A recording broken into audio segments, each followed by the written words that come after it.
We have a well-trained, highly educated group of men and women who serve this community. The State College Police Department is a very community-minded police department. We were ranked as the #1 safe city to live in the United States, and there's a reason for that. State College is probably most known for being home to Penn State University. And it's a beautiful place to raise a family. You cannot come to State College and think that it's like other police departments, because it's not. We're different here. And we're different because we're very connected to the community, and we're very sort of old-fashioned in our community service. If it weren't for Penn State University, we wouldn't be police officers here. It would be a 10-man police department. It would, just be a nice, normal town. Ladies and gentlemen, your Penn State. When you're hired here, you pretty much have to understand that in the fall, your life is going to be owned by the Penn State football season. Within a square mile of the stadium, officers can expect to deal with the 110,000 people who are in the stadium, as well as anywhere from 25,000 to 75,000 people outside in the lots. We're in situations at times where we got to be smart because we are significantly outnumbered. As a result of university as well, a lot of times we end up having disturbances and celebrations and things that spill into the downtown area. We train regularly with the less lethal type of weapons, so that when these events take place, we're not surprised by them. We're able to act in very loud, riotous crowds and resolve them as quickly as possible. Our department, I believe, is unique compared to many other agencies in that we have so many opportunities for people to specialize in. They may in day-to-day be a police officer, but during certain events they may have specialties that include video surveillance, or they might have specialties that are on the tactical team, or they might be a crash reconstructionist, or they might be a crisis negotiator, and at the same time maybe still doing some day-to-day patrol activities. When I became a detective, the department sent me away to become specialized for crime scene processing. And I went through almost 150 hours of crime scene processing in all different areas. A lot of what we do now is evidence-based prosecution. The juries are looking for more and more from the police department. They're looking for more evidence to convict certain people. It's almost like the CSI effect now. We do a lot of what you see on TV right now. All right, first of all, open this book to this page right here. At the middle school, we have a lot of instruction. We do a program called Life Skills. 7th and 8th grade, it's a spin-off of DARE, but it's more research-based, where we take surveys and we teach them not only about drugs, but also about decision-making and self-esteem and anxiety and anger and stuff, all the things that go with it. If I didn't believe in a program, I wouldn't do it. And I think this is a great program because the kids, the teachers, the staff, and the parents get a chance to know that police officers are willing to do more than just enforce laws. Yeah, keep an eye on this car up here. This is the second time I noticed that they did that. My responsibility as a field training officer is to train probationary officers just out of the academy. It's an extension of the hiring process. We're responsible for their training for the first 3.5 months out of the academy. It's on-the-job training, so it's taking what they learned in the academy and applying it to practical, everyday situations. Do you see how we pulled in? We're a little bit offset from the vehicle in front of us? Yes. That's for our safety as well, so we can see the driver. Okay.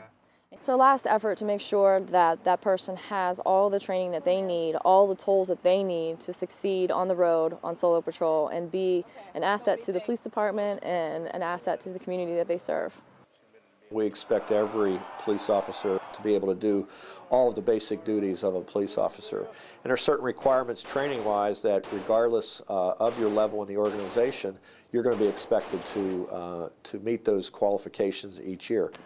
Okay, Dave, now if you remember what we talked about in the classroom, we talked about shuffle steering. Although that we are given the authority under the vehicle code to exceed speed limits, go through red lights, those sorts of things, it is imperative that we're doing that in a safe manner. That's part of what this emergency vehicle operations is all about. What we try and do through training is create some of these scenarios and get officers to not only mentally rehearse it, but actually rehearse this training in person and developing these skills through practice and then putting them into use out on the streets. So one of the things we want you to think about is if you do pursue a protection from abuse order, sometimes one of the hardest parts about responding to domestic violence, and I've heard this from patrol officers through the years, is that it just feels like this could be my sister. I could be talking to my sister right now, and so it's very hard for officers sometimes to respond to crimes against women.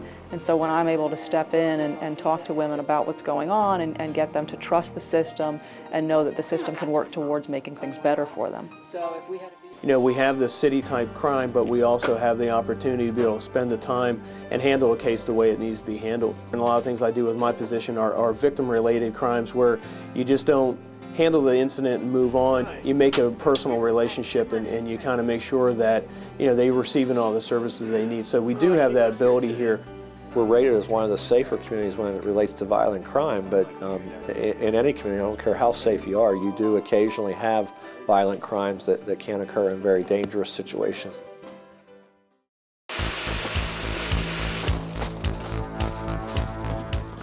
Our goal as a tactical team is to master the basics.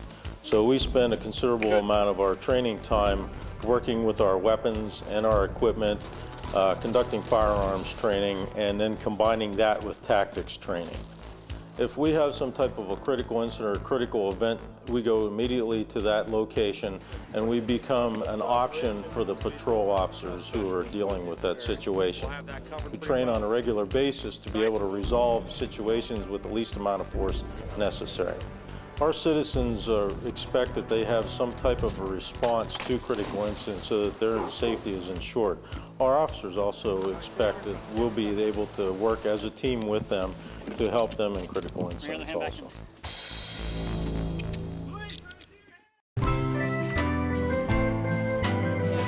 Are you willing to make a sacrifice for your community? We need people who are willing to work with other people, to work within the community. You can look at every situation differently, but you have to say what's best for the community in this situation, not what's easiest, what's the best. And so that patience to deal with a person as a person is probably the strongest skill set you'll need to work in State College.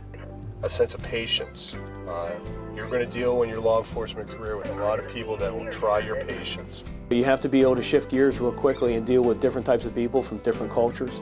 You have to be able to change your face in a second and go from helping people to maybe arresting somebody. The type of person we're looking for is a person who is very intelligent, who's fit and very flexible. And in this line of work, you're not looking for somebody to pat you on the back because you're not going to get that. I've had such a rewarding career, and after almost 30 years, I can't think of a better profession than being a police officer, or a better place to do the job than in State College.